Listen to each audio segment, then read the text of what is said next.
Kia ora. Hello. Welcome back to our next episode in the Medieval Sewing Made Super Easy series. Our series where we cover the very basics of sewing for the beginner who is looking to start sewing. This may not necessarily cover medieval sewing techniques. If you are looking for those skills, head over to our other series covering sewing. As you can see, I've taken off my history blazer and I've put on my crafting jumper. Last episode, we discussed the basic tools you need to start sewing. Today, we're going to look at marking out patterns in preparation for cutting out. We will look at a couple of basic shapes you will come across in medieval patterns and discuss how to deal with woven fabrics. So, let's have a look. As I said previously, I'll be cutting out 3 shapes from woolen fabric. 2 will be a simple shape and 1 utilizing complex curves. These will be demonstration pieces only, but they do include shapes that can be found in many medieval garments, textile armor, and accessories. The first thing one needs to know is that fabric can be mostly divided into woven, knitted, and non-woven, for example, felt. Most of the fabrics you will be dealing with as a reenactor will be woven, and this video will deal with these exclusively. Woven fabrics have a warp, the yarns running from top to bottom of the fabric, and a weft, the yarns running from side to side. A woven fabric also has a selvage. You can tell what the selvage is as it will have little knobbly bits on the edge as well as a dotted line. This is the edge of the fabric that runs in the same direction as the warp, i.e. from top to bottom. This direction is also referred to as the straight grain. The direction 90 degrees from this, parallel to it, in line with the weft yarns, is called the cross grain. The direction that is 45 degrees of either the straight grain or the cross grain is called the bias grain, or true bias. Check out our video on basic weaves to learn more about fabric weaves. It is important to know the direction of grain when cutting out fabrics, as it can really affect how your garment looks after it is stitched together. Grain affects drape and seams, so getting it right makes your garments look nicer, avoiding bunching seams or uncomfortable fitting garments. Most patterns should have a grain line marked on them, which will usually look like a long double-ended arrow on the pattern, usually with the word grain printed or written next to it. Commercial patterns may vary slightly. The next thing you need to know is seam allowances, which is adding to the sizing of the pattern. Without seam allowances, you will lose roughly 2 centimeters of each panel you sew. What this means is that a nice fitted garment can end up too small if you do not account for the seams. In general, 1 centimeter give or take, or about 7 millimeters is great for most any seam. In general, neck seams or fine fabrics will need narrower seam allowances. Side seams through the waist area might need more generous seam allowances, as do thick fabrics and quilted garments. Add lots of seam allowances for quilted garments. Some commercial patterns will have seam allowances included, some will not. You should try to find out whether or not yours does. It might be marked with a dotted line, if so, or simply marked with tiny notches on the corners of each pattern piece.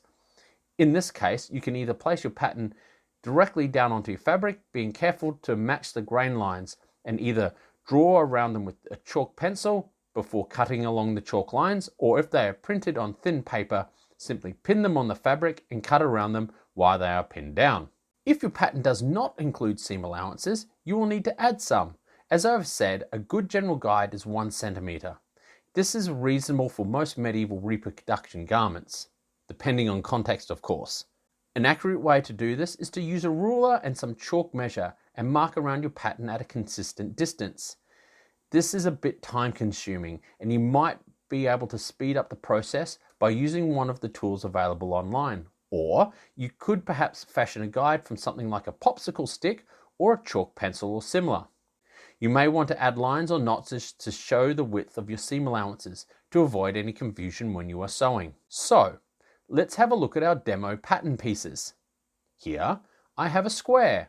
The grain line is marked and it has a seam allowance marked up. I need to place it down on the fabric in line with the straight grain. I place it up in the top corner as close to the selvage as possible to conserve fabric. I don't want to just drop it in the middle of the fabric and cut into the fabric. That would just be a waste. I straighten this up to mark it out. Now, with just such a small piece, I would just be comfortable to draw around the edges of this without pinning it, holding in place. However, what I will do is show you how to firmly pin your pattern pieces in place, either to cut it around it in situ or mark it up for cutting later. To pin, you will want to pin first in each corner, come in 1.5 to 2 centimeters from each corner, and pin at 45 degrees, forming a small triangle with each corner. You may want to lift the fabric a bit to do this. If you do, make sure that you center the pattern on the grain line if it shifts. Make sure you do not have any fabric folded up underneath. If you do, the pattern piece will not be the right shape. Pin the opposite corner next for stability. Once you've pinned all corners, if the piece is quite large, pin along the edges around every 5 centimeters or so. Once you've pinned up, it is a case of drawing around the pattern piece with your marking tool.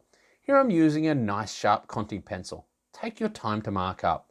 Have a nice clear line. Be careful not to pull on the fabric while marking. If your lines are not clear, go back over them so you see your markings. The next piece we are going to do is cut on the bias. But before we do, we need to find the bias. Now, as I've said, the bias is 45 degrees off the straight grain. We can find this by folding back the selvage to the cross grain. This can be found anywhere on the fabric. So I will place it here along the cross grain, and at 45 degrees, I've found the true bias on the fold. You can now either mark this up with pins or chalk or similar. Once you have found the bias, you can extrapolate along the fabric, measuring out to the side from your initial marking point, just as I am demonstrating here. This means you do not have to find the bias multiple times on the fabric. Once you have marked out one piece along the bias, you just shift your line. The bias of the fabric is especially stretchy. This has important properties for some medieval garments. As you can see, this pattern has to be cut on the bias, and I need to add some seam allowance to it. However, since the bias is stretchy, it is important not to stretch it while marking up or cutting. You can either use pins or weights to hold down the fabric while marking up. You can see here I've not pinned down my piece.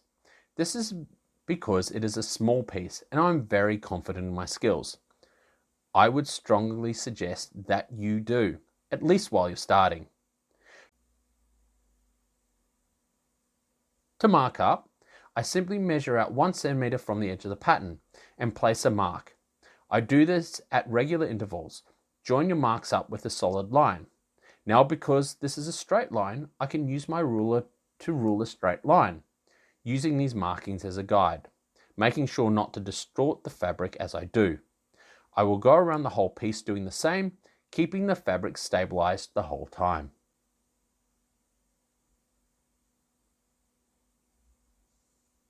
A third pattern piece includes 2 curves, one convex and one concave, and some finer pointed areas, all of which you will come across at some stage. This pattern piece does not have seam allowances added, so we'll show you how to do that. First, we make sure that we line this up with the straight grain. Here we can use our selvage as a guide to get our pattern in line with the grain as possible. Again, I'm not going to pin this down because, well, I'm lazy. If this was a bigger piece, I would. Now, the key to adding seam allowances around curves is to take your measurements along a perpendicular line through the edge of the pattern piece.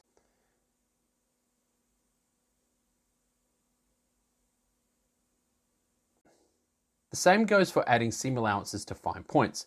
Although you may not require as much excess fabric in the seam allowances at the end of the point as you might think. Sometimes you can simply trim a little bit of that excess fabric away. This is why mine are a little bit wonky, because I just eyeballed them in. Finally, I will go all the way around the pattern and mark out all the lines. And here you have it. The last pattern all marked out, seam allowances added, and ready for cutting. Okay, so we've marked each of our pieces out, which is great. Next episode, I will be showing you how to cut each of these pieces out which sounds a lot easier than it is. Cutting and dealing with how fabric moves is a skill. So, until next time. Oh, hi, I didn't see you there. Means you must have enjoyed the video. So like, comment and subscribe. And remember, stay safe, have fun, and keep reenacting.